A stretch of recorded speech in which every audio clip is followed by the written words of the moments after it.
नमस्कार मित्रांनो, आजचे अर्थशास्त्र या विषयातील महत्त्वाचे पॉईंट्स तुमच्या पुढे आहे. पहिला पॉईंट दिलेला आहे, राजा चलैया समिती कधीची आहे. तर बघा, राजा चलैया कमिटी ही 1991ची आहे आणि या कमिटीला 30 वर्ष पूर्ण झालेली आहे. तर या कमिटीमध्ये काय महत्त्वाचं आहे बघा, तर ही कमिटी प्रत्यक्ष आणि अप्रत्यक्ष करासंबंधित होती. ओके, कशा संबंधित होती? प्रत्यक्ष आणि अप्रत्यक्ष करासंबंधित. याच पद्धतीनं प्रत्यक्ष आणि अप्रत्यक्ष करासंबंधित विजय केळकर कमिटी ही सुद्धा होती, तुम्हाला लक्षात घ्यायचं आहे. सो राजा चलैया कमिटी केव्हाची? 1991ची. आणि राजा चलैया यांना the father of tax reform असं म्हटलं जाते. त्यानंतर व्हॅट लागू करणारं भारतातील पहिलं राज्य कोणतं ठरलेलं आहे? तर ते ठरलेलं आहे हरियाणा. आणि 2003मध्ये व्हॅल्यू ॲडेड टॅक्स म्हणजेच व्हॅट लागू करणारं भारतातील पहिलं राज्य होतं हरियाणा. महाराष्ट्र राज्यामध्ये सुद्धा व्हॅट लागू करण्यात आला होता, तर तो 1 एप्रिल 2005ला लागू करण्यात आला होता, हे तुम्हाला माहीत असलं पाहिजे. आणि महाराष्ट्रामध्ये व्हॅट ॲक्ट जो होता तो 2002 या वर्षाचा होता आणि लागू कधी झाला बघा? 1 एप्रिल 2005 पासून. तर हा सुद्धा वन लाईनर क्वेश्चन तुम्हाला येणाऱ्या एक्झाममध्ये दिसू शकतो. त्यानंतर महत्त्वाचं म्हणजे बघा, शून्य आधारित जो अर्थसंकल्प आहे स्टुडंट, शून्य आधारित अर्थसंकल्प.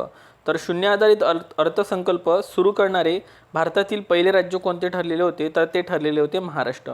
कोणत्या वर्षी ठरले होते ते तुम्ही नक्की खाली कमेंट बॉक्समध्ये सांगा. तर तुम्हाला पेपरमध्ये 3 गोष्टी विचारल्या जाऊ शकते की तत्कालीन मुख्यमंत्री कोण होते, तत्कालीन अर्थमंत्री कोण होते आणि तत्कालीन वित्त राज्यमंत्री कोण होते. तर बघा, येते तत्कालीन जे मुख्यमंत्री होते ते होते शंकरराव चव्हाण आणि अर्थमंत्री जे होते ते होते सुशील कुमार शिंदे आणि वित्त राज्यमंत्री होते श्रीकांत जिचकर. तर या पद्धतीने हे पॉईंट्स तुम्हाला इथे लक्षात घ्यायचं आहे. त्यानंतर बघा, आणि जे शून्य आधारित अर्थसंकल्प आहे त्याचे जनक पीटर ए पियर यांना म्हटलं जाते. भारत निर्माण योजना ही 16 डिसेंबर 2005ला सुरू करण्यात आलेली होती आणि याचा जो मुख्य उद्देश आहे, ग्रामीण भागातील 6 क्षेत्रामध्ये पायाभूत सुविधांचा विकास करणे. एकतर तुम्हाला इथे तारीख पाठ करायची आहे 16 डिसेंबर 2005 आणि किती क्षेत्रामध्ये? तर 6 क्षेत्रामध्ये. तर ते 6 क्षेत्र आपल्याला इथे पाठ करणं अनिवार्य आहे. तर पहिलं आहे ग्रामीण पेयजल, त्यानंतर गृहनिर्माण, दूरसंचार, त्यानंतर ग्रामीण रस्ते, ग्रामीण विद्युतीकरण आणि एक आहे जलसिंचन. ठीक आहे.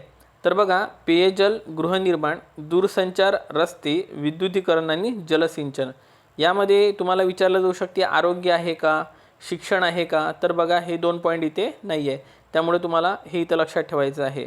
ठीक आहे. तर हे 6 पॉईंट तुम्हाला इथे घ्यायचे आहे. आणि भारत निर्माण योजना केव्हाची आहे? 16 डिसेंबर 2005. ओके. त्यानंतर बघा, भारतामध्ये GSTची जी सुरुवात झाली होती ती 1 जुलै 2017 पासून झालेली होती, गुड्स अँड सर्व्हिस टॅक्स. आणि भारतामध्ये जो GST आकारला जातो तो दुहेरी पद्धतीने आकारला जातो. GST आकारण्याची पद्धत ही आपण कॅनडा या देशाप्रमाणे घेतलेली आहे. सो मोस्ट MP हा क्वेश्चन तुम्हाला इथे करायचा आहे. आणि GST संबंधित जी घटना दुरुस्ती होती ती होती 101वी घटना दुरुस्ती आणि विधेयक म्हटलं तर 122वं, हे पण तुम्ही लक्षात घ्या. भारतीय रेल्वे म्हणजे ब्रिटिश यांच्यासाठी दुधारू दुभती गाय होती असे उद्गार कोण काढले होते? तर हे उद्गार दादाभाई नौरोजी यांनी काढलेले होते आणि दादाभाई नौरोजी हे भारताचे पितामह म्हणून ओळखले जातात. त्यानंतर महत्त्वाचा प्रश्न आहे जो की आपल्याला एक्झाममध्ये विचारला जाऊ शकतो की 1993मध्ये जो आपल्या इथं निर्गुंतवणूक आयोग जो स्थापन करण्यात आलेला होता, हा आयोग कोणाच्या अध्यक्षतेखाली नेमण्यात आलेला होता? तर बघा, डॉक्टर C रंगराजन यांच्या अध्यक्षतेखाली. मात्र साल कोणता आहे इथं लक्षात घ्या, 1993. त्यानंतर हिंदू ग्रोथ रेट कशाला म्हटलं जाते? तर बघा, 1950 ते 1980च्या दशकात म्हणजे या 30 वर्षाच्या कालावधीमध्ये जी आपल्या इथं GDPची जी वाढ होती, ग्रॉस डोमेस्टिक प्रोडक्टची वाढ सरासरी 3.5% होती आणि दरडोई उत्पन्नाची जी वाढ होती ती 1.3% होती. तर यालाच काय म्हटलं जाते? हिंदू ग्रोथ रेट असं म्हटलं जाते. सो GDP 3.5 आणि दरडोई उत्पन्न म्हटलं ते 1.3. आणि हे साल पण लक्षात ठेवा, 1950 ते 1980. ओके, लक्षात आलं असेल तुमच्या ते. त्यानंतर पुढे बघा, पहिली पंचवार्षिक योजना आणि दुसरी पंचवार्षिक योजना मी इथे घेतलेली आहे. तर पहिली पंचवार्षिक योजना 1 एप्रिल 1951 ते 31 मार्च 1956 दरम्यान पार पडलेली होती. प्रतिमान होतं हेरॉड डोमर आणि बघा, भर कशावर होता? तर भर हा कृषी क्षेत्रावर होता. आणि दुसरी पंचवार्षिक योजना म्हटलं तर 1956 ते 1961 दरम्यान आणि प्रतिमान होतं महालनोबिस. आणि लक्षात घ्या, भर जो होता तो उद्योग क्षेत्रावर होता. तर या पद्धतीने ह्या 2 योजना महत्त्वाच्या आहे. आणि बघा, तिसरी पंचवार्षिक योजना जी होती तिचा भर कृषी आणि उद्योग क्षेत्रावर दोन्ही याच्यावर होता, हे तुम्हाला माहीत असलं पाहिजे. त्यानंतर भारतातील नैसर्गिक बंदरे. तर मुंबई हे जे बंदर आहे ते महाराष्ट्रामध्ये आहे. कोलकाता बंदर म्हटलं आणि हल्दिया बंदर म्हटलं तर पश्चिम बंगालमध्ये. कोचीन म्हटलं तर केरळ. पॅरादीप हे पाठ ठेवा, पॅरादीप ओडिशा या राज्यामध्ये येते. विशाखापट्टणम म्हटलं तर आंध्र प्रदेश, भारतातील सर्वात खोल बंदर हे विशाखापट्टणम बंदर आहे आणि ते आंध्र प्रदेशमध्ये येते. आणि मार्मा गोवा म्हटलं तर ते गोवा या राज्यामध्ये येते, हे लक्षात घ्या. त्यानंतर महत्त्वाचे प्रश्न बघा, आपण रिव्हिजन म्हणून घेऊया. अंबर बॉक्स, ब्ल्यू बॉक्स आणि ग्रीन बॉक्स हे जे बॉक्स आहे हे कशा संबंधित आहे, तर हे वर्ल्ड ट्रेड ऑर्गनायझेशन संबंधित आहे. वर्ल्ड ट्रेड ऑर्गनायझेशन म्हणजे जागतिक व्यापार संघटना, जिची स्थापना 1 जानेवारी 1995ला झाली होती आणि मुख्यालय जिनिव्हा, स्वित्झर्लंड या ठिकाणी आहे. सार्वजनिक लेखा समितीचा म्हणजेच लोकलेखा समितीचे मार्गदर्शक, मित्र, तत्त्वज्ञ म्हणून कोणाला ओळखलं जाते, तर बघा कॅगला ओळखलं जाते. पहिला फेरा कायदा भारतामध्ये 1947मध्ये झाला होता आणि दुसरा फेरा कायदा म्हटलं तर 1973. आणि लागू केव्हा झाला ही जर तारीख विचारली तुम्हाला तर लक्षात घ्यायचं आहे 1 जानेवारी 1974.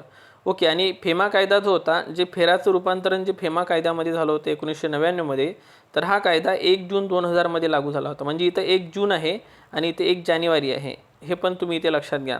ओके. त्यानंतर रुपया भांडवली खात्यावर परिवर्तनीय करण्यासाठी नेमलेली कमिटी कोणती होती, तर बघा SS तारापोर ही समिती जी होती ती 1997मध्ये स्थापन करण्यात आली होती आणि SS तारापोर हे 2006मध्ये स्थापन करण्यात आली होती की रुपया भांडवली खात्यावर काय करावा, परिवर्तनीय करावा. ठीक आहे. त्यानंतर महत्त्वाची योजना आहे गंगा कल्याण योजना. आणि शेवटचा प्रश्न आहे हा की गंगा कल्याण योजना केव्हा सुरू करण्यात आली होती, तर 1 फेब्रुवारी 1997ला गंगा कल्याण योजना सुरू करण्यात आली होती. मग उद्देश काय आहे बघा, तर उद्देश आहे दारिद्र्य रेषेखालील लहान व सीमांत शेतकऱ्यांना भूजल स्रोतातून सिंचन सुविधा उपलब्ध करून देणे आणि त्यांना आर्थिक सहाय्य करून देणे. त्यामुळे गंगा कल्याण योजना तुम्हाला इथं लक्षात घ्यायचं आहे 1 फेब्रुवारी 1997. आणि नंतर ही जी योजना आहे ते स्वर्ण जयंती ग्राम स्वरोजगार योजनेमध्ये विलीन झालेली होती, हे तुम्हाला माहिती असायला पाहिजे. ओके. तर या पद्धतीने हे महत्त्वाचे अर्थशास्त्र या विषयातील पॉईंट घेतलेले आहे. उपक्रम तुम्हाला कसा वाटला नक्की खाली कमेंट बॉक्समध्ये सांगा. व्हिडिओला लाईक करा. भेटूया लवकरच. तोपर्यंत take care and thank you so much.